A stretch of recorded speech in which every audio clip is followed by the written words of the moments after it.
The Synthetic Truth by Piper Wright. Noodles. We all eat them. We all love them. And Diamond City's Power Noodles has supplied the sustenance for the past 15 years. From the stilted mechanical cadence of Takashi's programmed Japanese, to the fragrant steam that wafts from each bowl, to the scalding tang of each delicious mouthful. The ordering and eating of the noodles is one of many shared human experiences. Or is it?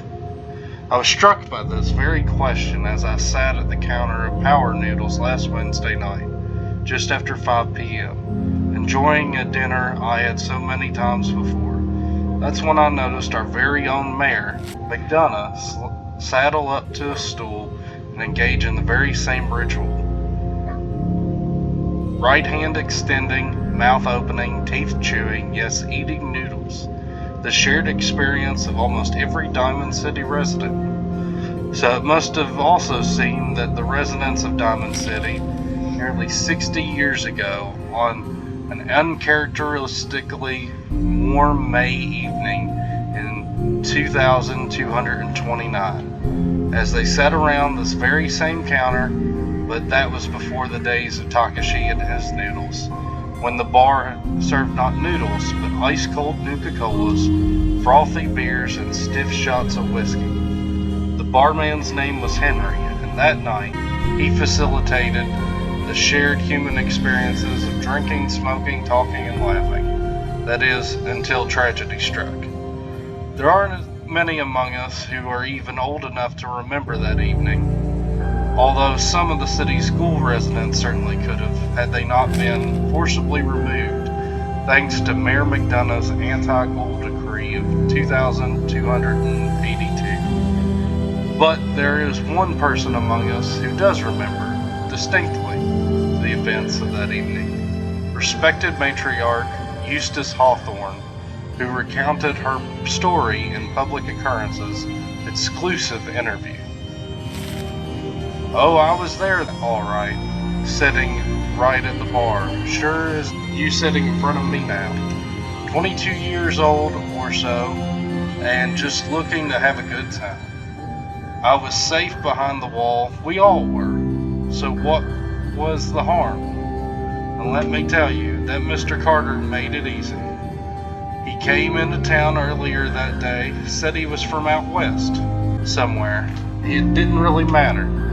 What did matter was his smile, and his laugh, and the way he'd make everyone feel at ease.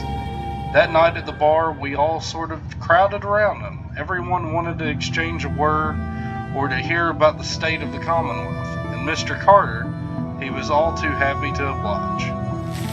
It was just so wonderful, until it wasn't. Eustace continued her account that evening. And the moment things turned sinister, and the truth about Mr. Carter was revealed. We'd all been drinking and carrying on, must have been there 3 hours. Mr. Carter had 4 or 5 drinks in that time. He seemed a bit drunk, I guess, like the rest of us. Then something sort of happened. He was smiling, but the smile sort of went from his face all in an instant. And then his cheeks started twitching, kind of funny. And I remember watching him, clear as if it happened just yesterday. He reached inside his coat, took out the revolver, and then blam! He shot Henry the barman right in the head. Didn't hesitate, didn't show any emotion. Mr. Carter killed Henry as casually as if we're paying for a drink. But his cheek never did stop twitching. Let me tell you, all hell broke loose after that. What Eustace is describing, of course, is the infamous event known as the Broken Mask, where the people of the Commonwealth learned for the first time that the Institute, the shadowy scientific organization responsible for the creation of combat androids, had actually succeeded in creating a model so advanced it could effortlessly infiltrate human society. Unbeknownst to the people of Diamond City, the Institute had somehow evolved their androids into true synthetic humans.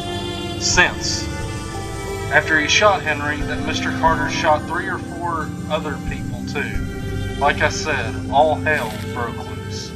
The guards came running, they opened fire, Mr. Carter kept shooting and throwing people around left and right. Finally, those guards put him down. It seemed like they had killed a man who had flipped his lid, gone crazy, and he lay there like a dead crazy man, sure enough. God, it was horrible. But then we saw the plastic and the metal. This was one of them early synths, you see, and we realized it wasn't a man at all. It was then we all knew. The Institute wasn't just out there. The Institute was everywhere now, among us. It was never determined precisely why the synth known as Mr. Carter went on his killing spree. Some suggested he had somehow been remotely controlled by the Institute and wanted to test its combat effectiveness. Still others felt that he had simply malfunctioned, a hypothesis supported by the twitching cheek, and was never meant to kill anyone, but at that time, the why hardly seemed important. What mattered was that humans of the Commonwealth have been truly infiltrated by an organization whose intentions and motives were, and still are, a complete mystery. Using a model of synth even less advanced than the ones the Institute has in service today. Which brings us to noodles, specifically the noodles consumed by Mayor McDonough last Wednesday night. In the same spot that Mr. Carter the synth went haywire and mercilessly killed several people, after spending hours sharing an experience with people of Diamond City assumed was reserved for members of the human race. They were wrong. Are we? And that's the Synthetic Truth, the first newspaper that you'll see in Diamond City and Fallout 4.